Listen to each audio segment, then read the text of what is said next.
Ballot paper से चुनाव कराने का निर्णय किया है। बैलेट पेपर से चुनाव होगा, इसकी तैयारी चुनाव आयोग कर रही है। पंचायत और नगरीय निकाय चुनावों को लेकर हमारी सरकार ने लगातार बहुत पहले से तैयारियां प्रारंभ की थी। जैसे आप सबको पता है कि बहुत सारी चीजें इस बार नई हुई है। माननीय सर्वोच्च न्यायालय के निर्देश के पालन में आरक्षण की सारी पद्धति चेंज हुई है। आयोग बनाया, आयोग की रिपोर्ट आई और उस आधार पर आरक्षण होना है। उसी तरह से निकायों में अध्यक्ष और महापौर के चुनाव प्रत्यक्ष प्रणाली से करने का निर्णय हुआ है। और इस बीच नई निकायें बनी हैं, नए नगर पंचायतों को नगर पालिका में अपग्रेड किया है। इन सबके तैयारियों में थोड़ा समय की आवश्यकता थी और इसलिए आरक्षण की प्रक्रिया अब नगरीय निकायों के अध्यक्ष और महापौर के लिए 7 तारीख निर्धारित की है। पर सरकार जल्द से जल्द चुनाव कराने के लिए प्रतिबद्ध है। जैसे ही आरक्षण की प्रक्रिया समाप्त होगी, उसकी सूचना चुनाव आयोग को भेजी जाएगी और चुनाव आयोग जो है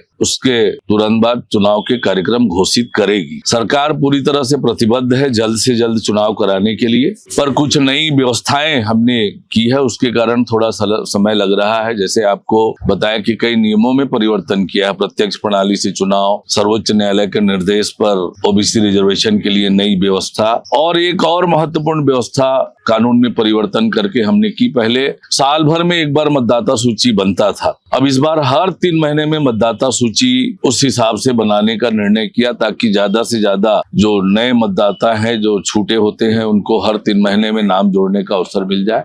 इन सब के कारण थोड़ा समय लगा है, पर सरकार जल्द से जल्द चुनाव कराने की तैयारी में है और इस हिसाब से तेज गति से हम चुनाव की प्रक्रिया में आगे बढ़ रहे हैं। हमारी सरकार की नीयत पूरी तरह से स्पष्ट है, जल्द से जल्द नगरीय निकाय और पंचायत की चुनाव कराना चाह रहे हैं।